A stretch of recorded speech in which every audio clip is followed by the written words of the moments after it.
Good morning friends. आदिवासी विकास भरती 2024 मध्ये जाहिरात आली होती मित्रांनो, 611 पदासाठी.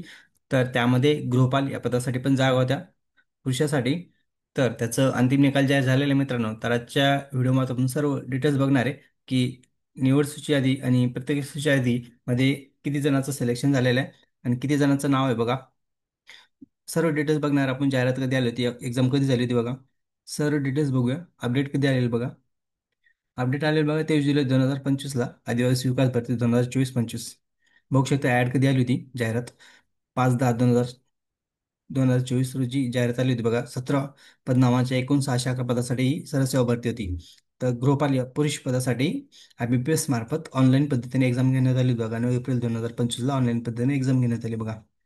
तर गृहपाल पुरुष या नागपूर डिपार्टमेंट अंतर्गत ही भरती बघा. तर इथं बघू शकता तुम्ही सुधारित निवड सूची आणि प्रत्यक्ष सूची यादी बघा ही. तर खाली दिलेलं मित्रांनो बघा, नागपूर डिपार्टमेंट अंतर्गत ही बघू शकता तुम्ही इथं.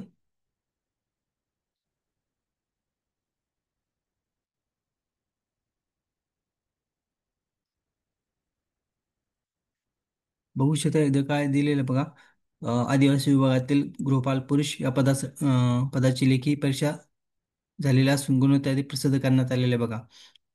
19 गृहपाल पुरुष पदाकरता आरक्षणानुसार निवड सूची प्रत्येक सूची तयार करण्यात आली आहे बघा. 19 जागा होत्या. तर त्यामध्ये निवड सूची यादी जाहीर करण्यात आली आहे बघा.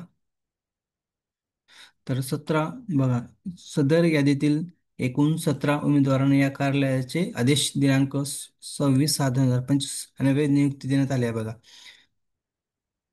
काही जणांच्या याच्यात आणि 2 उमेदवारांची नियुक्ती स्थगित करण्यात आलेली आहे. अनाथ प्रवर्गातील निवड करण्यात आलेल्या उमेदवाराचे सोमनाथ मुरलीधर थोरात यांची परीक्षेतील अर्ज सादर करताना इमाव प्रभागातून अर्ज सादर केला.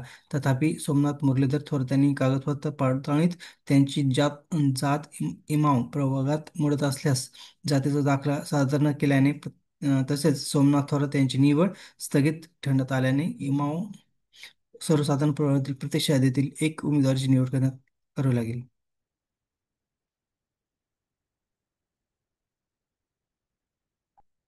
बघा इथं सुधारित निवड सूची यादी बघा.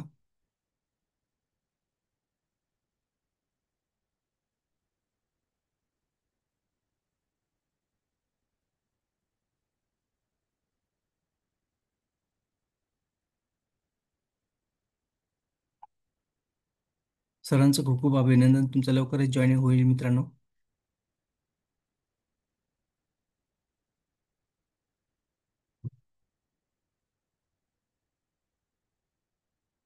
तर व्हिडिओ आवडल्यास लाईक शेअर कमेंट करायलाच नका.